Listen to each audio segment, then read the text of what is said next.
사법장악저지 특위를 시작하도록 하겠습니다. 오늘 외부 위원들은 부득이 참석을 못하셨다는 말씀을 드리면서 저희가 이미 사법장악저지 특위를 지난번 제가 작년에 원내대표 임기를 시작하면서 처음부터 준비했었던 회의고 그동안 특위위원장을 주호영 의원께서 맡아주셨습니다. 이미 이 법원이 사실상 이 정권의 핵심 세력으로부터 장악된 부분을 이미 알고 있었지만 엊그저께 영장 기각으로 나타난 사법 장악의 정도는 매우 심하다라는 것을 온 국민이 알게 되었고 그런 의미에서 오늘 특위를 열게 되었습니다. 뒷돈을 전달한 2명은 모두 구속되었는데 정작 그 뒷돈을 받은 사람은 구속을 면했습니다. 지난 3년간 스스로 영장 심사를 포기한 사람들은 거의 모두 구속되었지만 조국 수석 동생은 특별히 예외였습니다. 담당 영장 판사 명재권 판사와 김명수 대법원장 그리고 서울중앙지방법원장과의 관계 역시 이 사법부 내의 우리법연구회라는 이름으로 대표되는 판사들과 또 그와 관련된 이념 편향성 논란 그리고 누가 보아도 편파적인 영장 심사 결과 등 한마디로 이 기각 결정은 공정성을 찾아볼 수 없는 기각 결정이었습니다. 어떻게 보면 말 그대로 청와대 맞춤형 기각 결정이다. 조국 감싸기 기각 결정이다라고 읽혀집니다. 그 밖에 그동안 조국 전 민정수석과 관련된 수사 과정에서의 영장 기각 사례들을 보면 아까 모두에 말씀드린 것처럼 사법부 장악은 이미 기정사실화된 것으로 보입니다. 이 발부된 조국 전 수석의 압수수색은 영장들은 사실상 표면에 불과했던 것으로 보입니다. 휴대전화 압수수색은 중대 범죄에 있어서 사실상 최근에 아주 필수적인 것이었습니다. 우리가 청와대 특별감찰반 사건들, 김태우 감찰반 사건들을 봤을 때 우리는 이미 알고 있었습니다. 청와대에서 조국 전 민정수석이 영혼 탈곡기라는 별명까지 들으면서 얼마나 많은 공무원들의 휴대폰을 한마디로 아무런 권한 없이 임의로 탈탈 털어왔는지. 그런데 정작 조국 부부의 휴대전화 영장은 2차례나 기각되었습니다. 끝내 조국 부부의 휴대전화는 지금껏 확보되지 못하고 있고 건드리지도 못하고 있습니다. 심지어 자택 압수수색 영장도 2번이나 기각되고 3번째 겨우 발부되었다고 합니다. 한마디로 법 앞의 평등은 부정되었고 법 앞의 특권이 대한민국을 집어삼키고 있습니다. 사법부뿐만 아니라 사법 질서 전체가 넘어가고 있습니다. 특정 성향 판사 모임 출신이 이 정권 법무비서관을 거쳐서 법제처장으로 가는 코드 출세는 물론 역시 같은 모임 출신의 판사는 법무비서관 소문에 전혀 사실이 아니라고 극구 부인하더니 결국 3개월 외부 잠복 근무 후 법무비서관으로 갔습니다. 이 정권이 말하는 사법개혁 가짜입니다. 사법장악입니다. 이 정권이 내세우는 검찰개혁, 검찰장악에 불과합니다. 김명수 대법원장으로도 부족해서 민주연구원이 직접 나서서 공개 협박장을 돌리고 대법원장을 인민재판에 세웠습니다. 윤석열 총장으로 검찰 장악이 될 줄 알았는데 뜻대로 안 되니 인사권, 감사권을 휘둘러서 힘으로 검찰 장악을 하겠다고 하고 있습니다. 이 멈출 줄 모르는 사법 장악, 검찰 장악, 한마디로 헌정 질서를 장악하겠다는 것입니다. 절대 권력을 완성해서 영구 집권을 노리겠다는 것입니다. 자유한국당은 이 사법 장악, 검찰 장악을 용납할 수 없습니다. 진정한 사법개혁은 사법의 독립성, 공정성 수호이고 검찰개혁도 역시 권력으로부터 독립적인 검찰일 것입니다. 진정한 사법개혁과 검찰개혁에 오히려 이 정권이 매우 심각한 방해 세력입니다. 사법부를 무법부로, 검찰은 정치검찰로 만들고 있습니다. 이미 이념과 권력에 점령되다시피 한 사법부를 법질서 수호의 사법부로 반드시 되돌려 놓겠습니다. 그리고 지금 벌어지는 검찰 장악의 야욕을 끊어내고 엄정하고 공정한 수사를 지켜내도록 하겠습니다. 나아가 정말 국민의 권리와 법의 정신에 부합하는 올바른 사법개혁, 검찰개혁이 되도록 하겠습니다. 2019년 10월 9일은 대한민국 사법부 치욕, 수치의 날로 기록될 것입니다. 조국 동생 조모 씨는 검찰 수사 결과 웅동학원 공사 대금과 관련한 허위 소송으로 웅동학원에 손해를 끼친 업무상 배임 혐의, 또 웅동중학교 교사 채용 대가로 수억 원을 수수한 혐의를 받고 있습니다. 또한 자신의 비리에 연루된 종범들에 대해서도 자료를 폐기하고 해외 도피를 지시하는 등 여러 가지 증거를 인멸한 혐의를 받고 있습니다. 영장이 발부되어도 의심의 여지 없이 발부돼야 할 사건이 모든 국민의 뜻밖의 영장이 기각됐습니다. 조 씨는 또 검찰이 구속영장을 청구하자 허리 디스크를 핑계로 병원에 입원까지 하고 강제 구인에 나서자 영장심사 포기를 한 사람입니다.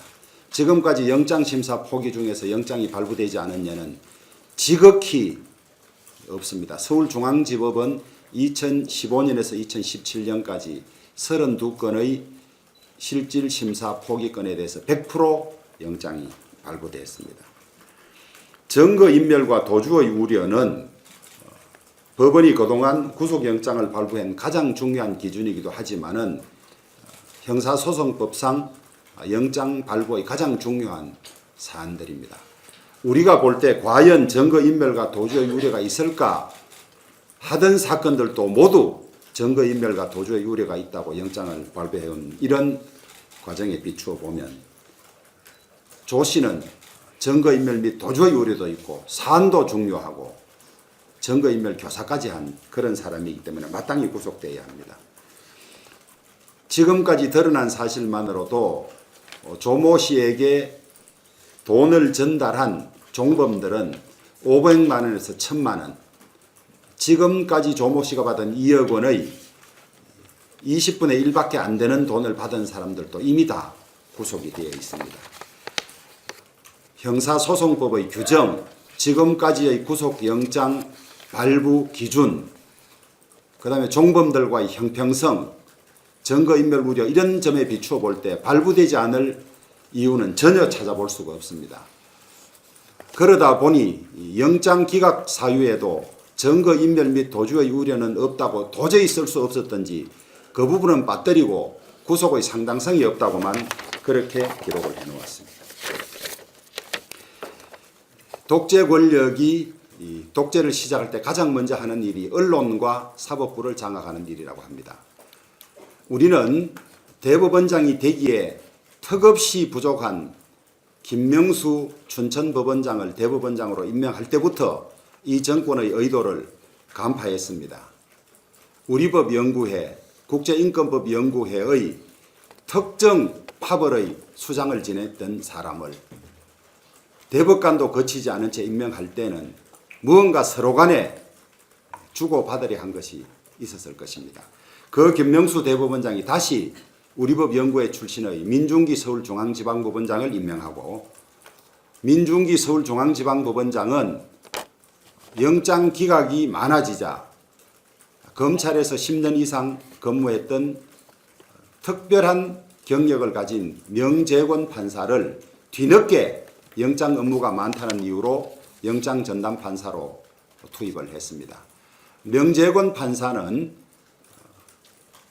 기존의 영장 발부 기준과는 달리 대법원장에 대해서도 영장을 발부하고 결국 권력자의 뜻에 맞는 영장 발부 기각이 계속적으로 이루어져 온 그런 사람입니다.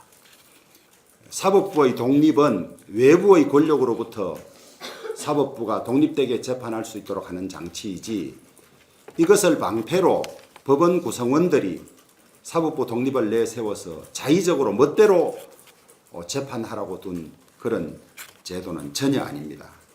우리는 김명수 대법원장, 민중기 서울중앙지방법원장, 그리고 특별한 이력을 가진 명재권 영장 담당 부장판사 이 라인을 통해서 지금까지 지켜왔던 우리나라 사법부의 독립이나 건간이 완전히 무너졌다고 보고 있습니다. 검찰은 반드시 영장을 재청구해야 하고 법원은 우리 사법사에 오점을 남기지 않도록 이 문제에 관해서 국민이 과연 아직 법원은 살아있구나라는 신뢰를 가질 수 있도록 반드시 영장을 재발부해야 될 걸로 그렇게 믿고 있습니다. 사자 신중충이라는 말이 있습니다. 사자가 죽으면 몸 안에서 자기 몸 안에서 벌레가 가장 먼저 생깁니다.